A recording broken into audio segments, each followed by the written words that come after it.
বন্ধুরা আসসালামু আলাইকুম রহমতুল্লাহি ওয়া বারাকাতু। আজকের ভিডিওর টপিকটি হলো আমরা সকলেই ইমো ব্যবহার করি। ইমোর দুইটি গুরুত্বপূর্ণ সেটিংস আপনাদের সাথে শেয়ার করব। তো আমি মূল ভিডিওতে চলে গেলাম। তো যাওয়ার পরে আমার যে ইমোটি আছে ইমোটির উপর একটা ক্লিক করে দেব। দেওয়ার পরে একদম উপরে বাম কর্নারে আমাদের যে লোগোটি আছে লোগোর উপর একটি ক্লিক করে দিলাম। দেওয়ার পরে এরকম একটি অপশন আমাদের মাঝে চলে আসবে। আসার পরে আমাদের মাঝে একটি সেটিংস নামের একটি অপশন চলে আসছে। আমরা এই সেটিংসের উপরে একটি ক্লিক করে দেব। দেওয়ার পরে এরকম একটি অপশন আমাদের মাঝে চলে আসবে।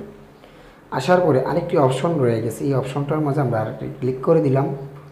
দেওয়ার পরে আমাদের যে মূল অপশনটি ইতিমধ্যে চলে আসছে। তো একদম উপরে দেখুন একটি অপশন রয়ে গেছে, এই অপশনটার মাঝে আমরা একটা ক্লিক করে দিব।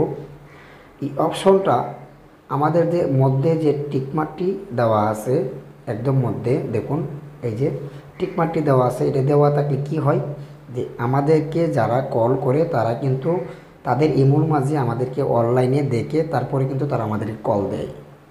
তো আমরা যদি একদম নিচের যে অপশনটি আছে নো বাটি, এটার মাঝে যদি একটা ক্লিক করে দেই তাহলে তারা কিন্তু বুঝবে আমরা অনলাইনে নাই।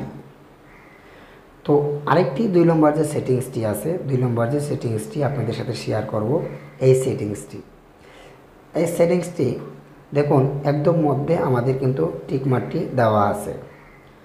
তো আমাদেরকে যখন আমাদের বন্ধু বান্ধব কিংবা ফ্রেন্ড সার্কেল তারা যখন আমাদেরকে এসএমএস করে তাদের ইমোর মধ্যে ঢুকে কিন্তু আমরা তাদের এসএমএসটি দেখলে, আমরা যদি এসএমএসটি দেখি তাহলে কিন্তু তাদেরই যেন নোটিফিকেশন অন হয় যে তাদের এসএমএসটি আমরা দেখছি। তো ইতিমধ্যে কিন্তু আমরা একদম নিচের যে অপশনটি আছে নো বাটিটাতে যদি ক্লিক করে রাখি তো তারা বুঝবে তাদের এসএমএসটি আমরা যদি দেখিও তারা কিন্তু বুঝবে তাদের এসএমএসটি আমরা দেখি নাই।